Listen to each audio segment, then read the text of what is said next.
push-ups. I've been doing sit-ups. I've been doing chin-ups. I've been doing pull-ups. I threw up once, but I'm okay now.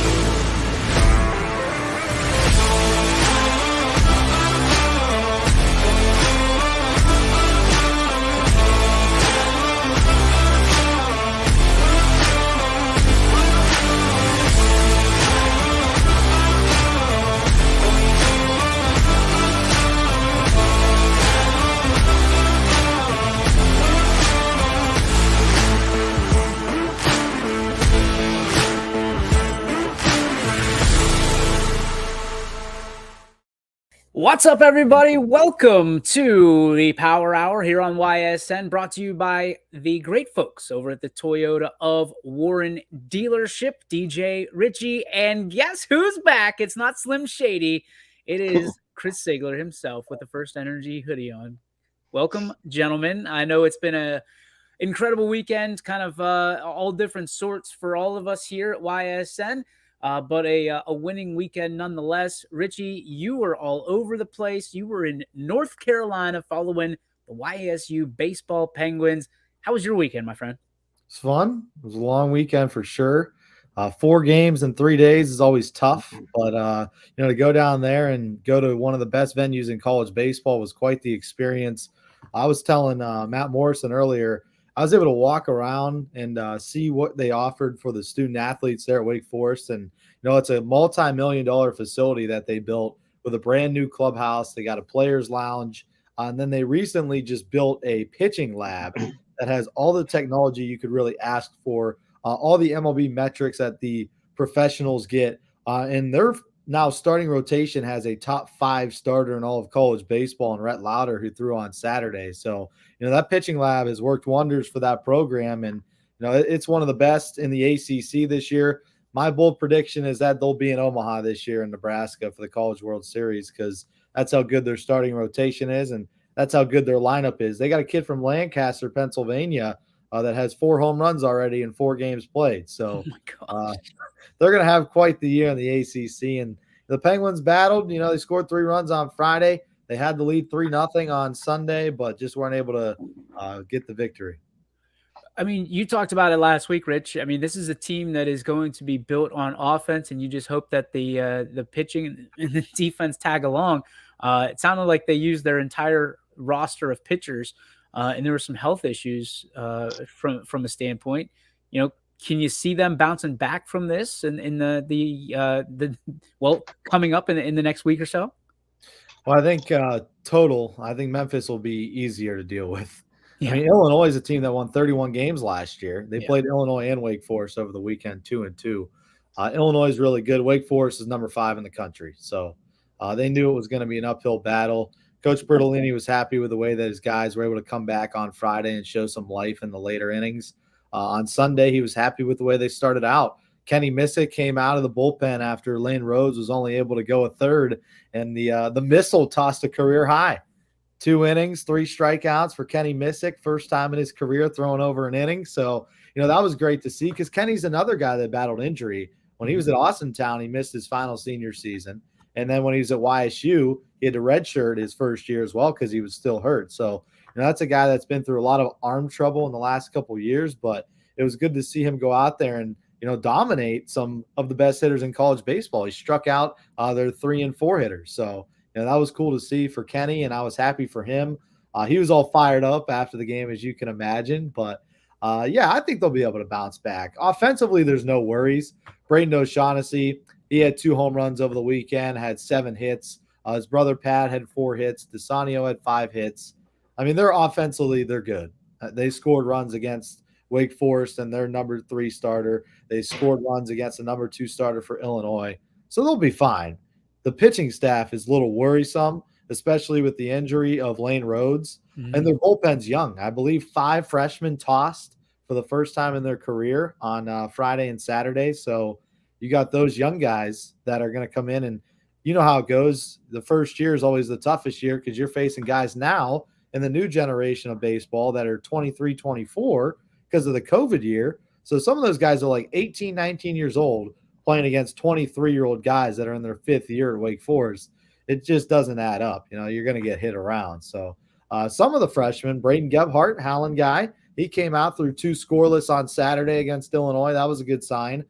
So there were some bright spots, but obviously there's a lot to work on. Walked 14 guys in the finale against Wake Forest. So you got to throw strikes to win ball games. That's for sure. One of the things that I read over the weekend that I thought was real interesting, and I don't know what data they used to put this together, but they said that in college, especially at the D1 level, 95% of pitchers were aces, right, on their lineups in high school. So coming out of high school, they were the best pitcher, maybe obviously on their team, maybe in their county, and now you've got the best of the best. And I think a lot of student athletes don't understand just how good. When you talk about D1, no matter what school you're talking about, D1 is a different level than all the rest. And there's a reason these guys are getting handed out scholarships. Are you seeing that? Obviously, with Geb getting a nice go at it his first go around, that's good. But usually it's the other way around. Usually they're getting tagged a little bit their first time out because they're just trying to get used to the speed, the comfort level, and the jitterbugs that are dancing inside their stomach. And I think another thing that I started to realize when you started talking about that is the majority of the guys in high school are number 1 aces starters that throw 5-6 innings at the start of the game. And they have that regular routine weekly where they know, okay, Tuesday, Friday, I'm the starter. I don't throw the rest of the week. Nowadays, if you're the starter in high school, Brandon Mikos is a prime example. His first year at YSU, he was in the bullpen only. He didn't start. Mm-hmm. So your routine is kind of shaken up. You're not used to going out there and throwing an inning off the mound in the bullpen before you come in and throw for a bullpen appearance. So it's different for a lot of freshmen. They'll get the hang of it. They'll get used to it as the season goes on. But talent-wise, what you were talking about, I think you see the talent gap between, a mid-major baseball team and a ACC powerhouse in Wake Forest, where they're pumping consistent 94, 95 miles per hour compared to some of our guys who are hitting about 88 to 89 consistently. So yeah, we're not seeing that anywhere in these high schools. No, there's definitely a gap between Wake Forest and YSU when it comes to velocity and, the pitches they have. So a couple guys outside the YSU circle, obviously we are affiliated directly with YSU and proud to be so. But I will say this, there were a couple nice little ball games by some local guys around the country. One of them, Brady Shannon, the UHS grad from Ursuline, really impressive from that standpoint. He gets a home run in a just absolute blowout game for UCF, and then hits a walk-off bomb the very next night. Siggy, I'm going to you on this. To be a freshman, and I think Brady got a lot of flack last year because he ended up being like a 240 hitter his senior year in high school, and everybody thought, okay, this is it. It's just they're talking about that one hit, the one home run that he had that went viral. UCF knew exactly what they had Brady Shannon, and Brady Shannon said, this is what you have in me this weekend. How impressive is that for you, Siggy, for a freshman, a true freshman, by the way, still in the COVID world where you got 17 years of eligibility, to step in and just go bananas in his first weekend as a Knight? I think anytime a freshman, especially at any level, it's hard to manipulate the psychological game as well, juggling your schoolwork, studying, all the training at times that you're not used to going to practice, juggling all of that. But now he went from Northeast Ohio to the middle of probably a baseball mecca in the state of Florida. And to come out and do that his first 2 games is just, it's mind-blowing. I know it raised my eyebrows when he signed to go to UCF. I had to do a double take because you're just not used to a kid from here going to a program like that at the D1 level, we've seen kids go to YSU or Ohio State or some other small D3 colleges around the area, not to the middle of Florida, where they play baseball 24/7. Yeah, it's tough. And it's so impressive for a kid from up here to go down there and then to do it in the first game the way he has done it. You talk about that's impressive. I don't care who you are. Well, and we all knew that Brady had a different body, right? And you talk about QB1 for the Ysn Irish. You talk about one of the area's biggest hitters, right? And people gave him flack because of his batting average last year. I think he's proven everybody wrong. He could be, and you hate to judge it based on one weekend. He could be on his way to the big leagues in an express train. Going that route, especially with UCF and the schedule that they play. Richie, from your standpoint, I mean, I know you probably heard, about it. You probably saw it on Twitter. You probably saw it on YSN, even us sharing it. You talked about the difference in freshman versus being a senior in high school. I mean, he's less than 1 year removed from playing ball for the Irish. How impressive was it to see and hear about Brady's big weekend? Yeah, I think we all kind of knew the power that Brady Shannon had. Able to see him at Scene Park a couple times, and he was parking them in left field with a wood bat, let alone a aluminum bat. So that was impressive in itself. But when you look at the strength and conditioning programs that these higher level Division I schools offer, and when you get Brady Shannon out there for a full basically winter to get on a diet plan, get on a weight plan as well, you kind of see the progress he's made in the power, because he took a ball to right center field, 385, 390. It wasn't like he pulled it.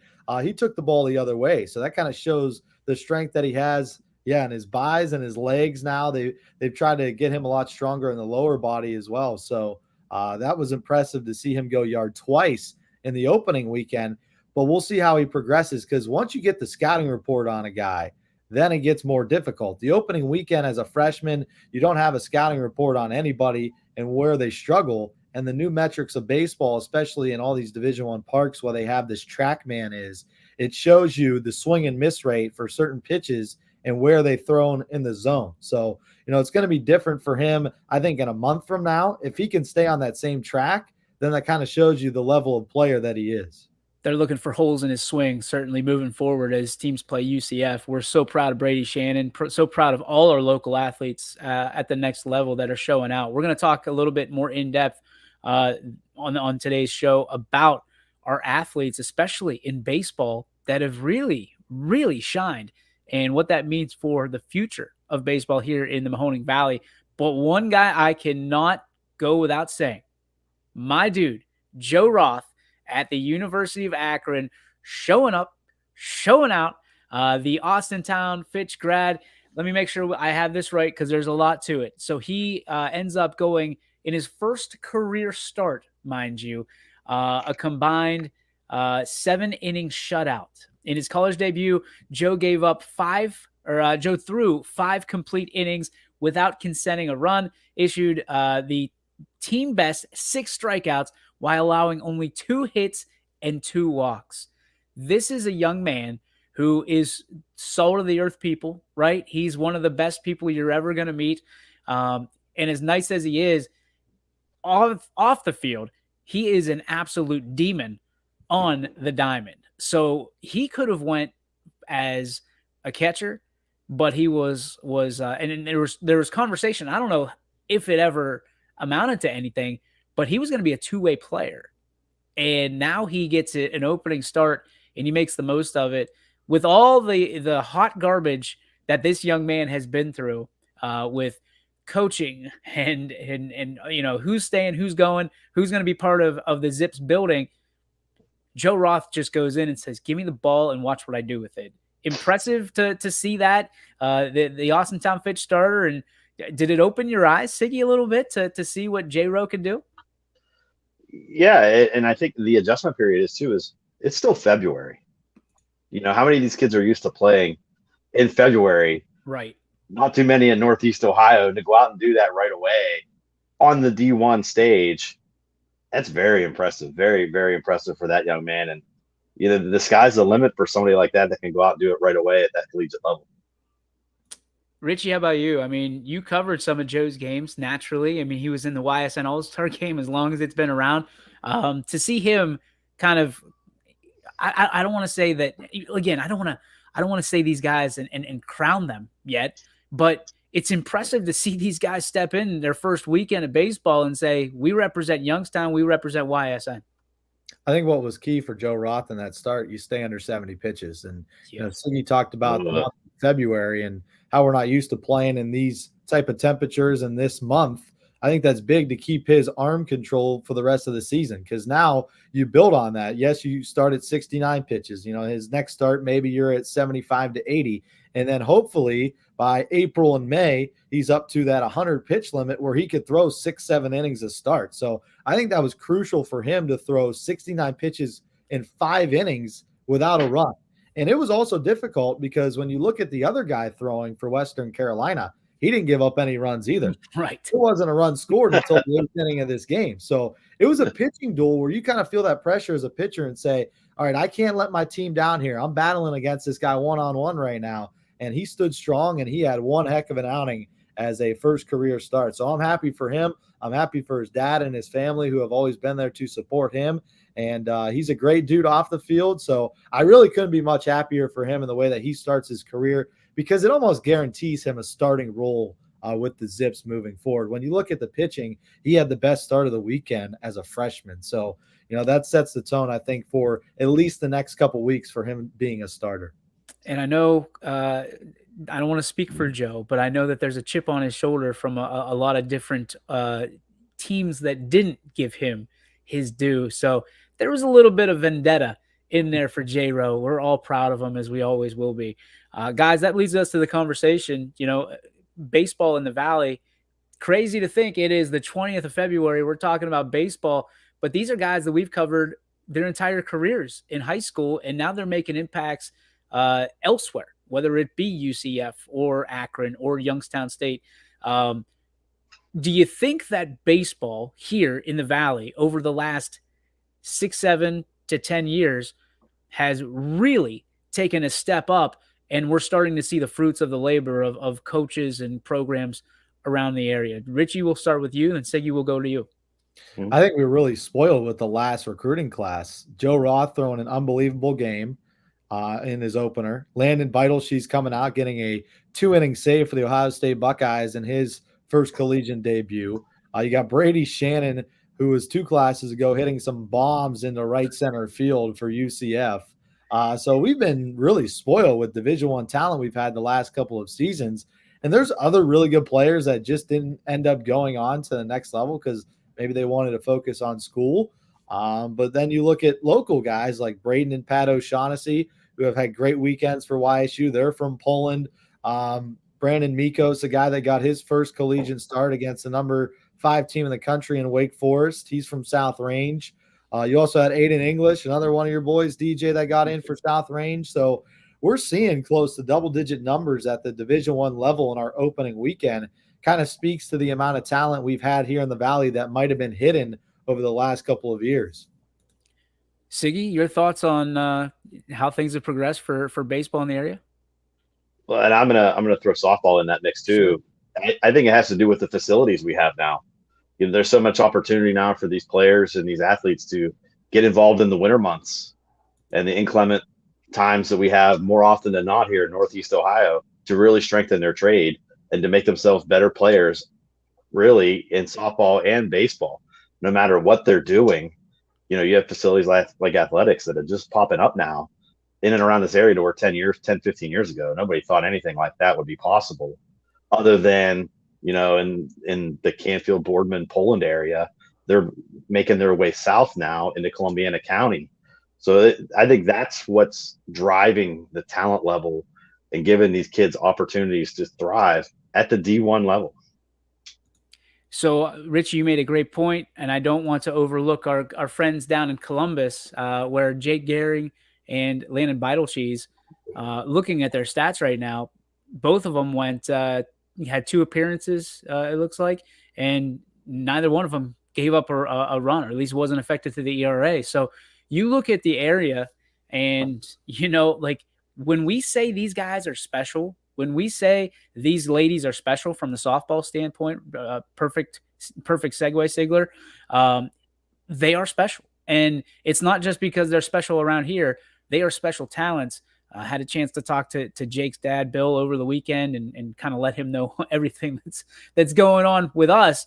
But it was good to hear that, Jake's keeping his grades up. And there's a lot more to going to college to play a sport, baseball or otherwise, than just going and playing a sport. You have to, I think he said that Ohio State will, and Jake would lay his head on his pillow 3 times in the next 3 weeks.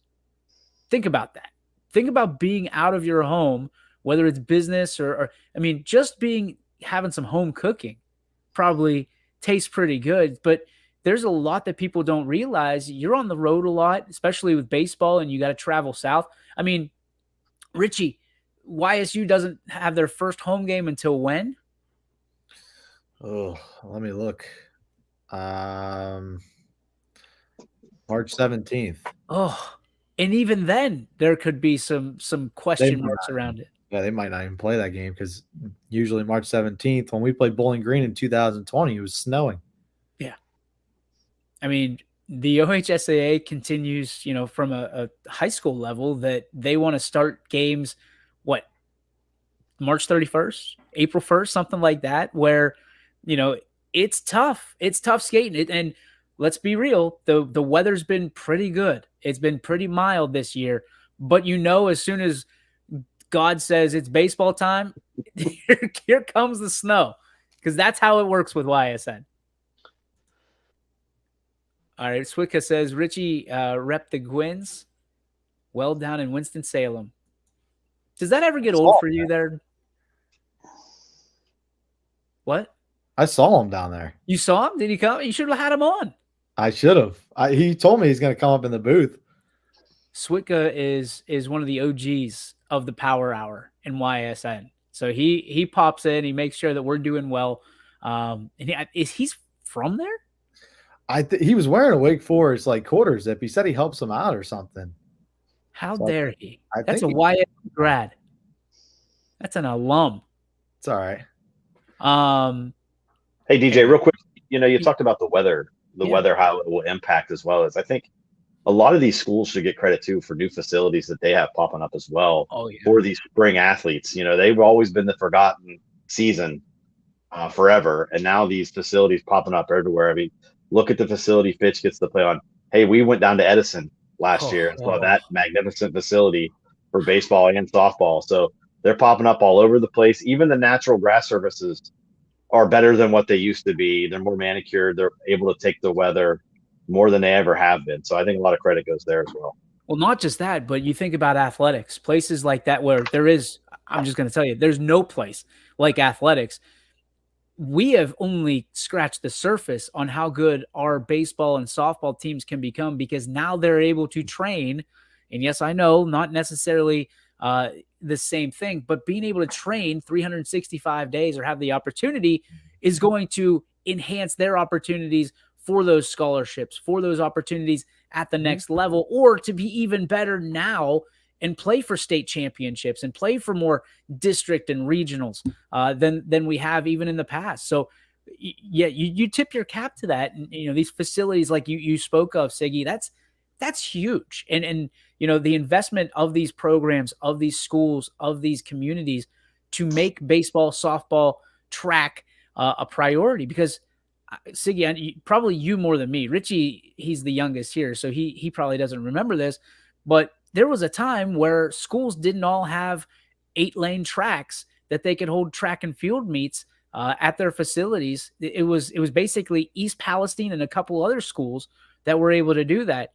When you saw that happening, what were your first kind of thoughts as to, okay, this is going to change the game for our local athletes that are running track and doing track and field? Well, I think, and you're right, there was only a couple schools. Salem's another one that had an 8-lane track that could even host a county meet. And it was here in Palestine for the longest time because they were the only ones that had one. I think what provided opportunity was, these new schools being built in the area provided land that was able to, hey, let's turn this into this, and it'll help the rest of our student athletes succeed. Not just your basic sports of football and basketball, obviously, but these track athletes.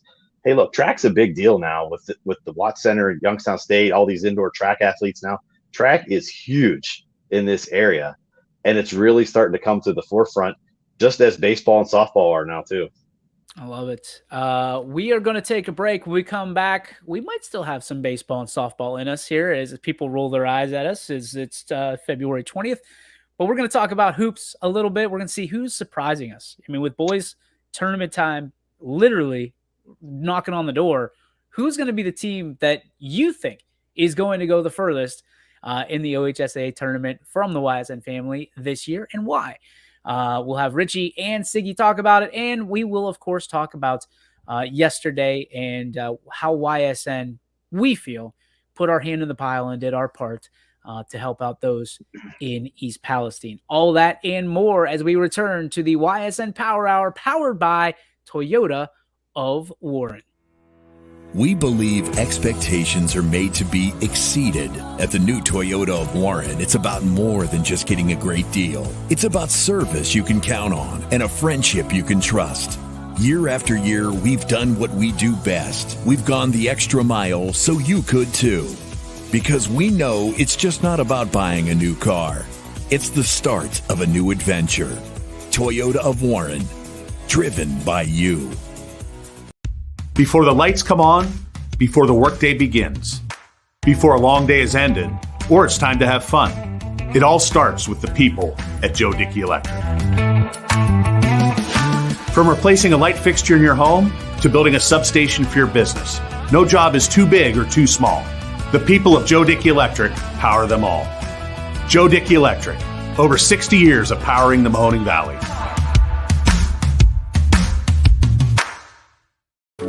Why choose local? Because you live here, work here, learn here, relax here, and celebrate here. 21 WFMJ is our Valley's only locally owned TV station, and our focus is local. Other TV stations don't have that same focus, as their owners are somewhere else. But 21 WFMJ is rooted in the Valley. Local people making decisions that affect your life, right here where you live. You're looking to your future, preparing for your goals, and they're closer than you think. Because here, success is part of the plan. It's a place where academic and social opportunities are meant to prepare you for life, not just the next 4 years. You'll be equipped to face new challenges and turn hard work into a career. You're ready for your success to take root. And here's where it starts.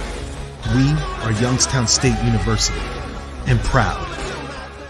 Hi, this is Tommy Clem, owner of WRS Insurance Solutions.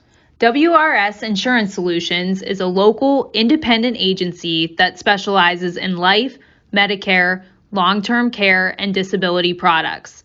Call us at 330-953-3722 or visit us at wrsinsurancesolutions.com to learn more. Good luck to all the student athletes in the Valley.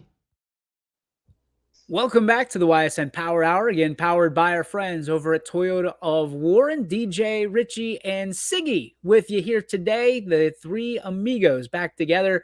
Guys, it's been interesting, an interesting start, rather, to the girls' tournament season. We've already seen some eye-raising performances that we've kind of talked about internally. What has been the biggest surprise to you so far? Siggy, I think we kind of alluded to it last night during dinner. What's been the biggest surprise to you so far, and what team maybe have won or lost that you were like, oh, okay, now I see you?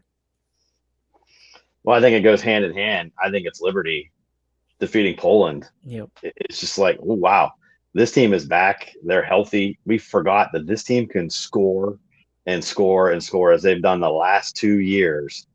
Injuries plagued them most of the season. They had some illness issues during the season too, where they've had some games moved, games canceled. They finished in the middle of the pack in the MVAC, kind of under the radar behind Garrettsville and Crestview, who had phenomenal seasons themselves. but it's Liberty that is hanging out there with a fantastic chance right now to get to the regional, because there was some upsets in the bottom of that bracket in the district that may pave the way for Liberty to get there. If I told you straight up that Liberty, and I believe Liberty beat Poland by 20. 20, right? yeah. If I told you that on Wednesday of last week, what would you have said? Hartwig's going to cry.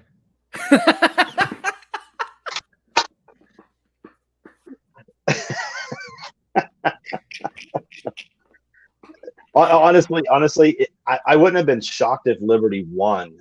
I would have been shocked by the amount they won by. Does that make sense? So yeah. Liberty's plenty athletic to match up with a Poland, and just the amount that they scored on Poland, I believe, was in the mid 60s and held Poland in the low 40s. 64-43. Yeah, it's shocking to me that they did it in that fashion, and really it shouldn't be, because, like I said, Liberty has proven they can score in the past when healthy. Richie, is there anybody that stood out to you that you kind of went, what? I was surprised that Mooney beat Brookfield in the girls' bracket in that first round, because Brookfield chose to play in the first round. You know, they had the opportunity. They could have taken the bye, because the team that ended up with the bye is the team that's now in the district semifinal in Lakeview after they just beat Mooney 37-28, and they're going to take on Liberty in that district semifinal. I was kind of stunned by what happened in Brookfield in overtime, 51-48 final, because Brookfield's a team that's had a fantastic season. They beat Garfield. They have already beaten Lakeview. They beat some of the best teams in that MVAC conference. And to fall in the first round when you also have the option to take the bye, I think was even more surprising as the number 5 seed. And, you know, maybe that changes the strategy for that program moving forward. And maybe that kind of opens the eyes for a lot of top seeds next year, thinking maybe we should just take the bye and, you know, get a guaranteed game where we're at home and we're probably facing either a 15 to 22 seed in the second round. All right. So from your guys' perspective, who is the team that is the most dangerous right now? Richie? Boys or girls? Girls. We'll start with girls and then we'll go to boys. I think Salem. And I know I kind of probably took your pick there, but I got to go first. The early bird gets a worm, I guess. Salem's the best team, I think. You know, they beat Canfield. Canfield's the number 1 seed. That's their only loss at home, and Salem handled them pretty well. I think they'll take care of Howland on Wednesday in Streetsboro, and then you're most likely going to have that rematch, Canfield against Salem, on Saturday morning, I believe, or Saturday afternoon. I can't remember which one it is, but it's Saturday at some point in Streetsboro. So, yeah, I think they're the best team right now, from top to bottom. When you got Rome, Davidson is up there as one of the best two-way players, and there's a couple others in the mix that you probably know better than I do. But I think the Quakers right now are definitely the best. So let me ask you this. You mentioned West Branch and Canfield. Would it surprise you right now, with West Branch playing as well as they're playing, with a 50-44 win over Edgewood on Saturday, would it surprise you if West Branch is able to get the dub and it's West Branch Salem? Yeah, it would surprise me, actually, because Gregory played against Canfield the first time around, and they beat them. And they controlled that game pretty well. And I was there to watch that one, and that was kind of the first look I had at Canfield for 2023. And I was like, okay, I mean, this team's going to be pretty good. I didn't expect much because they lost their leading scorer in Alyssa Dill from last year. And, they had some players that were really good defensively, and they made some huge strides in the offseason on offense. But it would surprise me if West Branch would get the victory. I know Amo is not too happy about that, but everybody talks about Gregory and coming back, because West Branch is a different team with her, but a lot of people don't realize that she also played in that game when Canfield was able to beat them at home to start the season. So yeah, I guess it would be an upset for me if they were able to take them down. We talk about one particular DeShields a lot, and comparing him to Tom Brady. That young man is going to Kent State to play football there. Walt DeShields, by the way, Papa Bear, he's a different breed in the playoffs. And I think everybody has to remember that. This is a team that, I don't want to say a bunch of no names, but they never seem to get the coverage that they quite deserve. They never seem to get the respect that they feel they deserve. and they play with a chip on their shoulder in the playoffs. I'm not counting Canfield out by any means, but I am not going to be shocked if West Branch wins on Saturday and sets up round 3 with Salem, which would be, no matter who wins, and we're not counting Howland out for all you Tiger fans out there, but I'm gonna piggyback off you, Rich. Salem's playing the best basketball that they've played all season long, and they're playing it at the right time.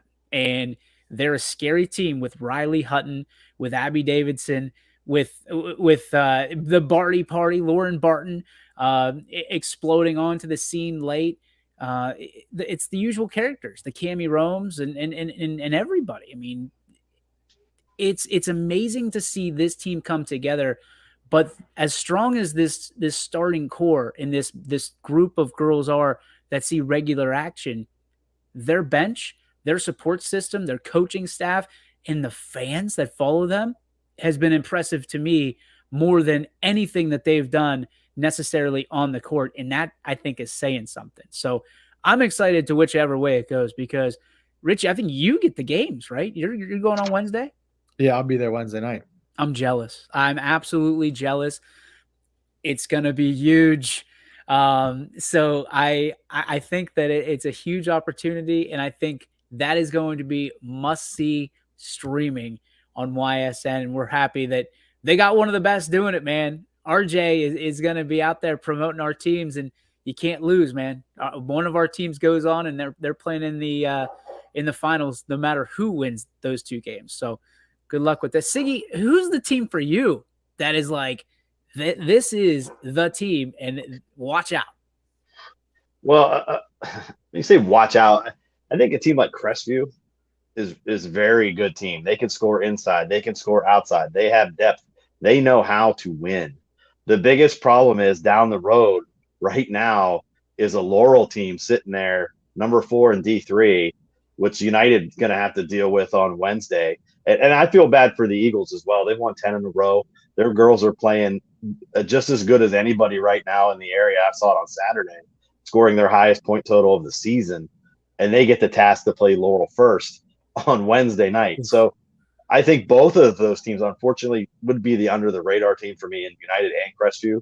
And honestly, I think Crestview is more equipped to deal with Laurel than United, just because they can score in bunches, and their pressure in the full court is hard to deal with in Crestview. So that would be my team. Just to be fair, if I'm going to call everything even, I would go with Crestview. So let me ask you this, because I was the only one talking about this the other day, based on Crestview getting the sectional championship handed to them via not having to play and forfeit because Beechwood didn't want to come here and play, which, to each their own. Does that bye that essentially that turned into, does that hurt them in going into a game like this that they're going to have to kick off some rust? Such a hard discussion for something like that because, you see what happens with Brookfield. They don't want to take the bye. They lose.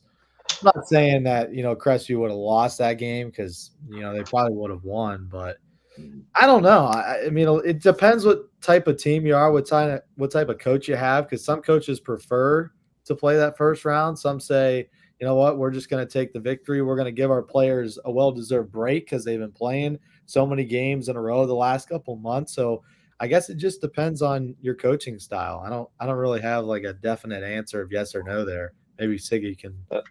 Yeah, I think more coaches may look into the fact of scheduling that Saturday prior moving forward, because then you're only down a week. If you want to take the bye, you're only down a week. There's some that their last game is that Thursday or even Wednesday, to where if you wait all the way until the following Saturday because you're taking the bye, you've taken 10 days off. And that can be hard sometimes to run constructive practices at this point in the season. Keep your players interested and just stay sharp. I think the thing with Crestview is playing at a neutral site may be a bit of an issue as your first time out, other than the comforts of home when you have a long layoff like that. But I think they'll be ready. Once you roll the ball out, it won't matter. Those players, look, Crestview got the seed they got for a reason, and they're a very well-rounded team. I think they'll be fine. Once you get past that first 3, 4, 5 minutes of that first quarter, everything will be normal. I love how Amos says, it pains me to say this, but give me Salem. That's the team that no one in Northeast Ohio wants to play.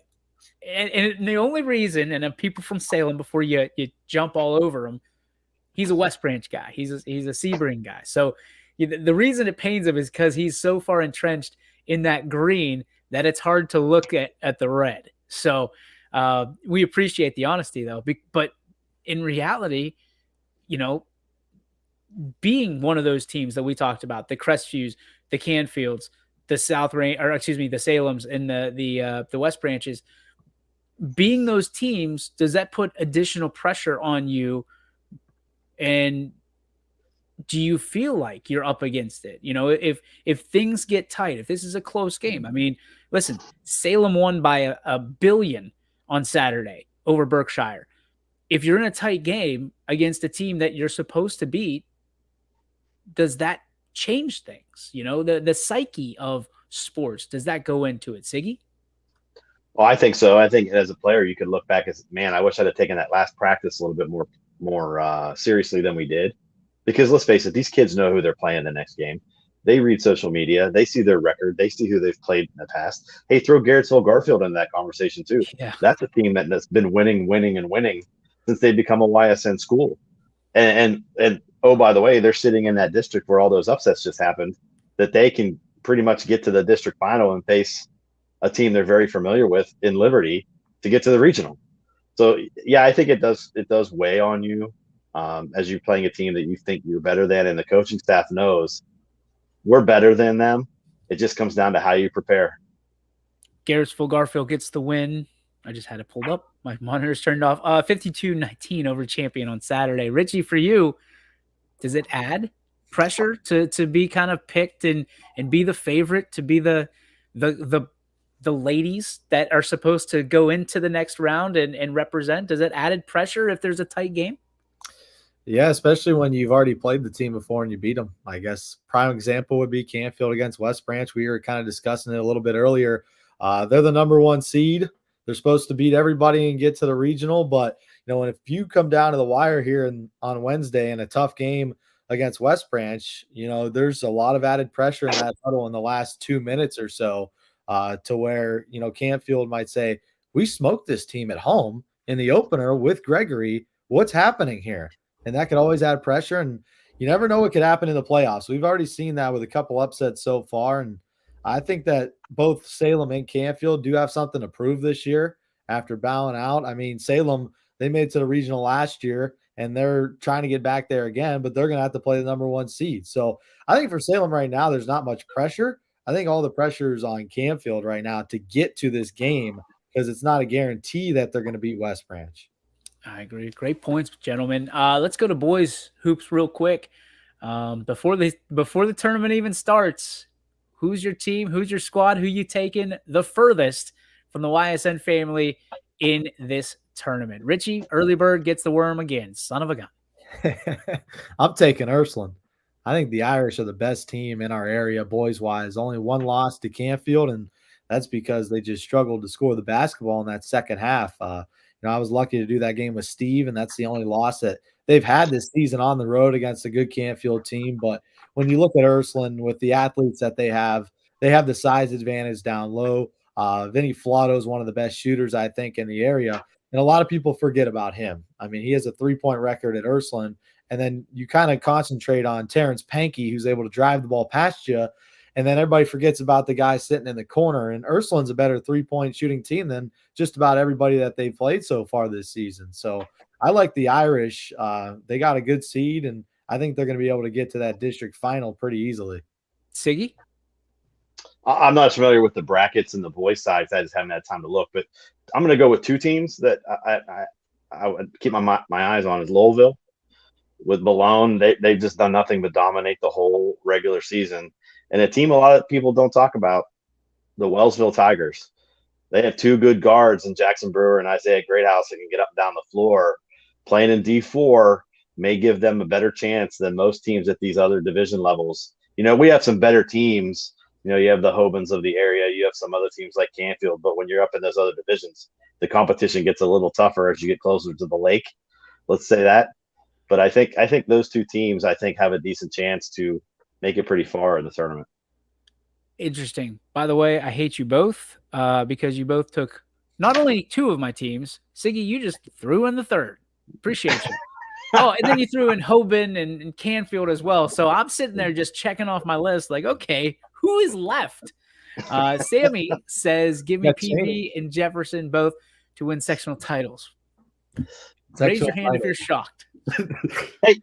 Hey, that's an interesting topic real quick before we get on to, our stuff that we did yesterday. In this day and age, how important is a sectional title to schools? And I think it's a big debate amongst a lot of people right now, because some schools take it seriously, some don't. Depends on where the bar is raised.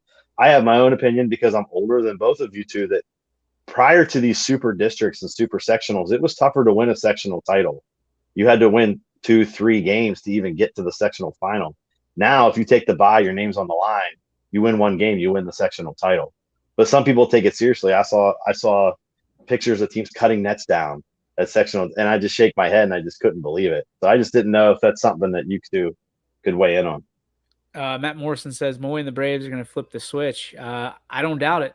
That's going to be they're going to be a dog in the fight, man. You rattle the cage, you're going to get Coach Upshire and Duncan Moy in the squad. So, but yes, I'll put myself out there. I think sectional titles are, at this day and age, they're dumb. It's as Mike Tomlin says, it's a hat and t-shirt game, but it's not even worth it. I've seen both sides of this. I've seen sectional titles being celebrated because they're cutting down nets, and I've seen sectional titles where they got a police escort.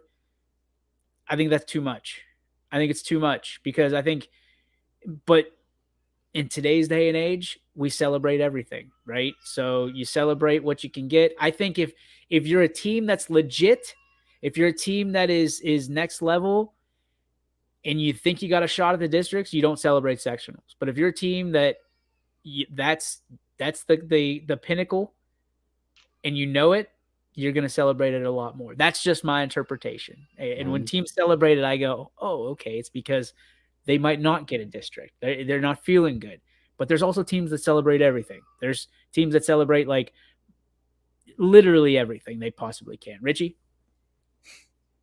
I don't think they mean jack anymore. I mean, I think half of the sectional titles are just pointless. If it were up to me, I think that I would shorten these brackets up and make it just a competitive bracket where you play the district game.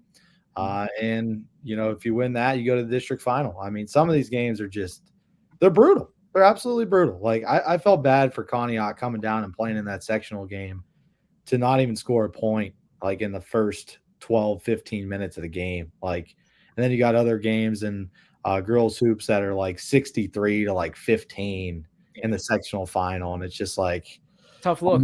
It's tough. I understand they want to get everybody in the tournament. They want to get their money. But, at some point, I think we got to take away these sectionals and start just making it districts. Whoa, Richie, you said that they just got to make their money. I don't know what you're talking about. I know what you're speaking about. What in the world would you ever be possibly speaking of? Who's trying to make money off of these kids' backs? Oh, goodness. All right. So those are our early picks. Naturally, there's a lot of teams out there that I think, even in the YSN family, that can make things really interesting. Really interesting. There's stuff that has to go well. I mean, you look at Lisbon and what they've been able to do this year. You talked about Wellsville. You talk about Badger. Some of these teams, Warren JFK, I think is going to be an interesting pick. But there's also these super districts have made things really, really crappy for some of these, especially smaller teams, because you look at some of those teams that are just monsters waiting for them in the abyss. And, there's a lot of people that are kind of timid going into that and knowing what could be on the other side, and frustration, rightfully so. But as we change gears, best of luck to all of our teams that have already started the tournament on the girls' side, and we'll begin this week for the boys' side. And of course, we will have as many as we possibly can covered here at YSN, $9.99 a night is the cover charge, and you can watch all the games that we have on any particular night thanks to our Power Play, Power Pass, and make sure that you're tested. If you've done it before, you should be good. If you've never done it before, maybe seek out somebody that has, or ask some questions prior to, because I'll be honest with you, I had people asking questions during Saturday's contest, and everybody outside of Brian Scott, our co-founder, that could have answered the question was on a game, because we're trying to get as many as possible. And there's just a couple frustrations throughout Saturday. So make sure if you've never done it before, that you're linked up and ask all the questions ahead of time, so that way we can help you, ahead of time, and not just 1 o'clock on Saturday or whatever it was that we had to do. So all of that, let's shift gears. Special day yesterday. Everybody's, by this time, unless you've been living under a rock, well aware of what's happened in East Palestine 2.5 weeks ago with the train derailment and things of that nature. And the water questions, is the water safe? Is it not? There's a lot of questions right now. And, I was always taught, I was taught and had the opportunity to be around some great leaders in my time in sports and in business. And what I was taught is leaders lead. And I put it out there. Anybody that wanted to come from YSN or from the family, please come down. We're just going to put down, kind of a positive vibe scenario where we're going to hand out some water. We're going to take around in the YSN truck as much as we possibly can. Donations are greatly appreciated, all that stuff. And the response was overwhelming. I mean, overwhelming. We were able to hand out over 200 cases of water yesterday to the residents of East Palestine. We went to my old stomping grounds of By Road, which is on the outskirts where most people have wells that are concerned. It was an emotional experience. For me, I know, Siggy, you've been emotional this whole time, obviously, because you're a resident of East Palestine as well. What did it mean to you and for you to watch that transpire yesterday, and then to be a part of the greatest comeback in American history? It's pretty special to be a part of stuff like that. And I talked to you this morning. We're still not done.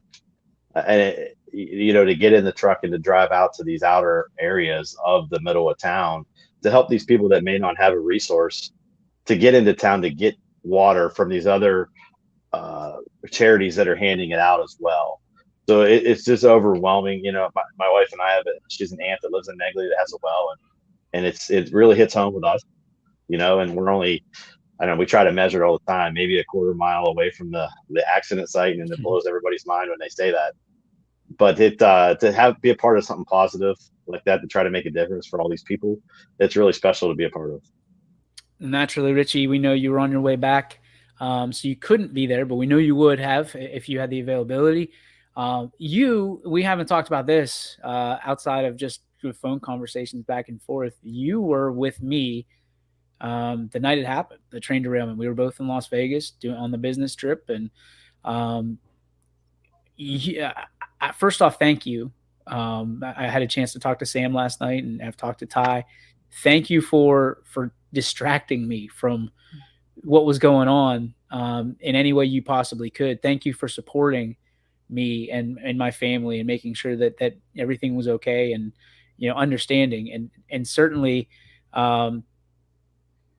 it means a lot that you're constantly, whatever you need, there's different levels of support, right? There's different levels of support. And the funny thing is when I looked at the schedule and saw you on Wednesday, knowing that Wednesday is going to be a big day in our town, and getting ahead of it, guys like you, guys like Sam, and the entire staff and roster here at YSN, picking us up, Chris and myself specifically, and Brian, because we are from East Palestine, we make it our home, allowing us to do what we need to do for our family, for our friends, for our town. It means so much. So from your perspective, as someone who is relatively close to the situation, being that you're one of our my closest friends, and naturally you were with me when all it happened, what does this stuff mean to you, and what do you think needs? I don't want to say what do you think needs done, because there's a lot that needs done. But what do you think about the whole situation as a whole, and from YSN's perspective, how do you think we can help out more? Well, I think it's scary because there's so much that's unknown about this situation.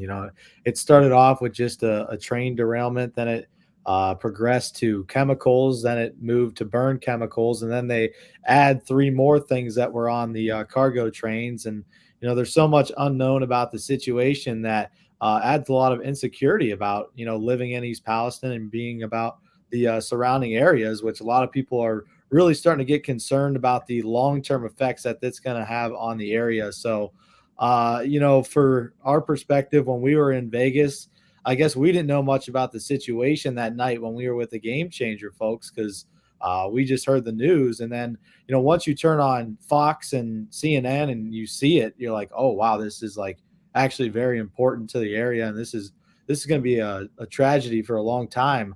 Luckily, just nobody was injured. I think that's the biggest thing. Nobody was really injured by this, but the long-term effects are going to be huge.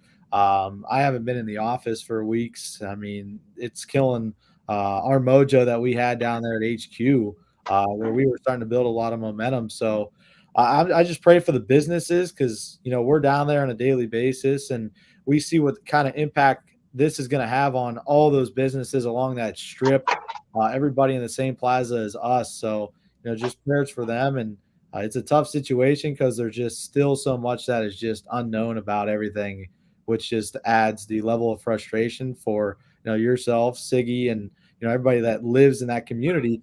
But now it's also affecting those that are outside of the community as well. I saw something the other day about like Canadian snow, and it was like polluted. I'm like, this has turned into an international disaster. And nobody still knows what the reasoning for everything was, and they still don't know what those chemicals will do in the long term. Scary stuff, man. Scary stuff. And obviously we're at the front lines of the fight. So thanks for everything. Thanks for picking up the slack when we have other things we have to tend to, and trying to lead by example here. I know we're a sports streaming company, but we're certainly a media company as well, and we have every ambition to make sure that we're asking the questions that maybe others aren't asking because they're not being affected. So certainly our continued thoughts and prayers for everybody being affected, whether you're near or far, because there's people that have family that are in East Palestine that aren't necessarily here. And we're praying and obviously thinking about them as well. We're looking to do this every Sunday. We're looking to give out water and things that people need every Sunday. We'll have more information on that. We'll continue to give however we can, whenever we can, because even though we're not a charity and we're a business, our business has, I'm just going to be dead honest with you, it's taken a hit to be able, we have people that are out and about, but our business has taken a hit from a standpoint of not being up 100%. When you pull out guys like Siggy and guys like myself and guys like Brian from a certain scenario, we're not operating at full strength. So it's kind of like we're on we're playing hockey and it's 5-on-3 right now. And YSN, we're doing the best we can. So I continue to ask for your patience as we churn through this butter a little bit. And I promise you that we'll be back and stronger than ever because we've gone through this. So that's all we'll talk about it here today. But we still have to do the Joe Dickey Electric What's Your Spark? Presented by Joe Dickey Electric. Anything commercial, residential, anything electrical, you need to head over to dickeyelectric.com and make sure you're all tuned up for your electrical needs.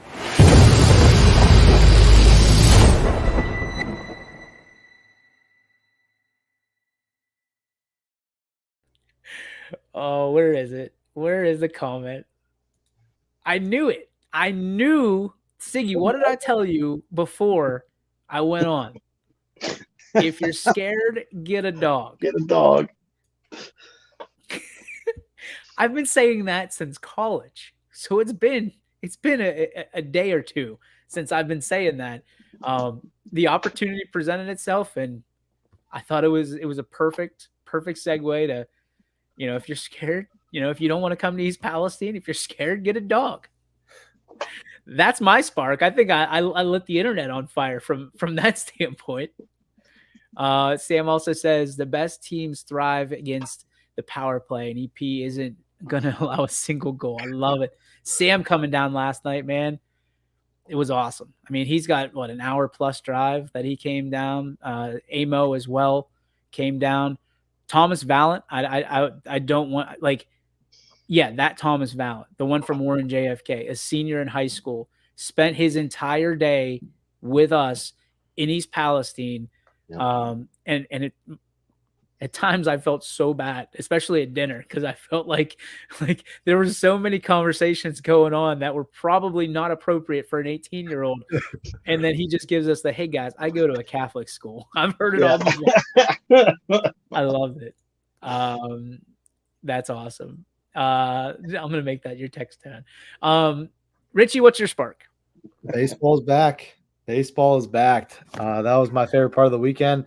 Even though we're 0 for 4, but just being back with the guys and watching baseball was just refreshing because we spent so much time doing football, so much time doing basketball, and, just being out there on the diamond and, watching the guys take BP the night before, just, it felt like I was in the right place.